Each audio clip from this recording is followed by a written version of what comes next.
So if you've ever watched any movies that involve time travel, okay, it's often a theme that comes up that if people could travel back in time, and maybe they're able to kind of see the situation, or they're able to just remember what it was like, and they always have certain situations that they would love to have done differently. You know, things that they would like to have done differently, opportunities that they had that they didn't capitalize on. Maybe someone who was secretly in love with them they didn't know about and they didn't ask them out, or whatever it may be, and now that opportunity is gone. Or I'm just thinking of like Back to the Future, and like he looks back in his past, and people he fell out with, problems with the parents and that sort of thing, and you look back on it now and you go, why did we make such a big deal of all of this? At the end of a year, it's very interesting to ask or to take stock of what this year has been like. Now, I think we can probably somehow quickly write it off as COVID year number 2 and a bit. Just another year kind of that we'd rather not repeat. But as I said earlier, see, for us Christians, nothing is wasted. So even the difficult circumstances and years and all the challenges and problems, for us, nothing is supposed to be wasted. Everything that comes our way, if it's good, we accept it with joy, we accept it with thanksgiving, and it should cause us to glorify God. If something difficult comes our way, it should cause us to rely more on God, lean more on Him, pray more, entrust ourselves more to Him. So even the cross leads us back to God. Everything should lead us back to God, good, bad, and indifferent. So even I said, like the kind of the messiness and insecurity of these COVID times. You probably notice I don't talk much about COVID, but just at the end of the year, it's really hard not to mention it because it has affected us. It has affected, Mass. It has affected our faith. It has affected family life. It has affected everything. So it's hard not to mention it when we're kind of reviewing the year. So I was thinking earlier that I remember talking to one of the sisters in my community, and she said, "Oh, I'd love to go back to novitiate." And I said, "Would you?" I wouldn't like to go back to mine at all. Nor would I like to have, I was happy as a novice, but I'd never go back to it. No way. And I was happy in seminary. I would never go back to it though. Are you kidding me? And I was happy the year of my ordination. It was nice. It was really nice. I wouldn't go back to that either. And I was happy when I got my first kind of part-time mission. I won't say where, or they might be offended. I was happy there, but I wouldn't necessarily go back there now either, And I just realized, rather than kind of seeing that as seeing those things as negatives, I was happy, and I was always at my happiest in all of these places. I'm now happiest here, and I wouldn't go back to anywhere else. But I'm probably happier now here than I was even in year 1. So the point is, I thought that actually means that God has been guiding me from happiness to greater happiness, to greater happiness, to greater happiness. So it's not to say like that challenges, crosses, difficulties don't come our way, but there's nothing I'd go back to. There's nothing I'd go back to. This here and now, this is where I'm supposed to be. This is what I'm supposed to be doing. And I'm happiest doing this right now. So, and this is going to sound a little bit philosophical. It's not that difficult, really. I don't think. Put a hand up if it is. I don't think it is, though. Okay, so for us, time is linear, right? Time is linear. The students have seen me doing this once or twice. Time is linear. So we have the past, which is stuck, right? Future is yet to come. And then all you have is now. But then in reality, you don't really have now either, because as soon as you say now becomes past. As soon as you say now becomes past. Now becomes past. So now isn't really here. Now doesn't really exist, because as soon as you say now, it's gone. It's now past. So it's now gone. It's just, you can keep trying it. You can keep saying it fast enough, but it's still gone, right? So like the present for us doesn't really exist, but the past is stuck. The past is like, it's set in stone. You can't undo what you've done. The words that you said yesterday are said, and they're done. And what you did or didn't do this morning is done or undone, and that's it. This morning is gone. And you won't have it again. Now the future, we don't know what the future holds. A lot of the time, not always, but a lot of the time, our future will depend on how our past has gone, as in the way I've studied, the way I've treated people is going to affect kind of the trajectory my life is going to take. If I work hard and I'm honest, that there are dividends to that. There are positives to that. If I'm lazy and superficial, there are consequences to that too. So, but ultimately, a lot of the future we don't know where it's going to go or what it's going to hold. So for us, then time is linear, and the present now doesn't really exist. For God, on the other hand, for God, everything is present. So basically, it's like God can see the beginning, the middle, and the end of the story all at the same time. It's all there. So if you ask, did God know, would God have known that this was going to happen? Well, yes, because for God, all of time he sees the whole story. You know what I mean? He sees the whole thing. It's all there, beginning, middle, and end. All of time is there, so nothing surprises him. He's seen it all. So in a way, God is in this now. God is the now. God is this kind of thing that we're trying to grasp that keeps eluding us. That's where God lives, if you will. God lives in the eternal now. Is that philosophical? Is that annoying? Is that boring?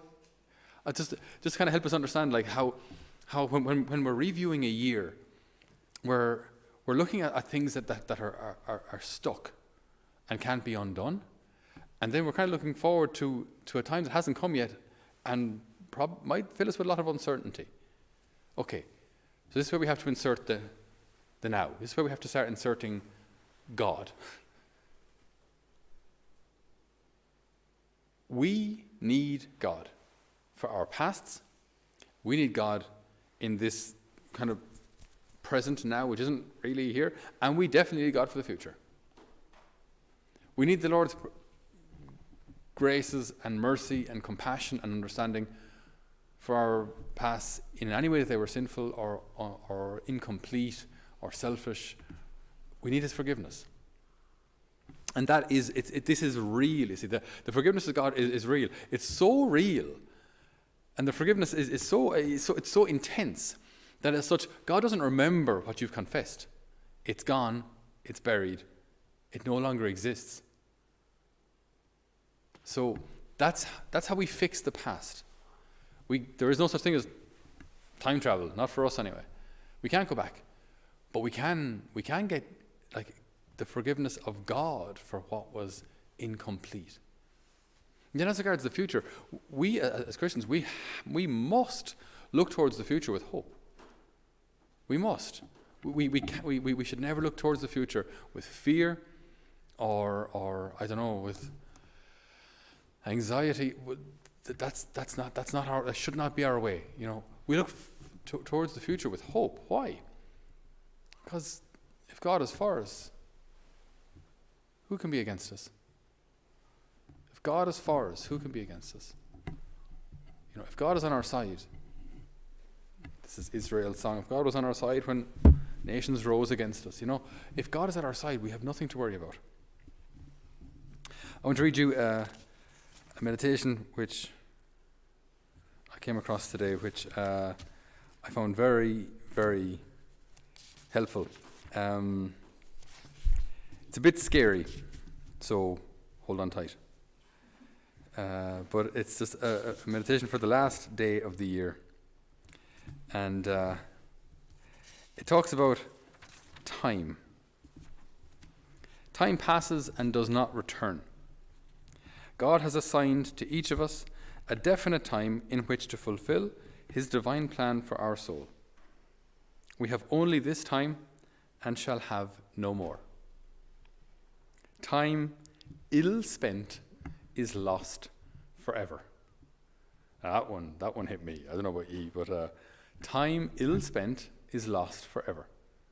If you waste an hour, a day, a week, you don't get that time back.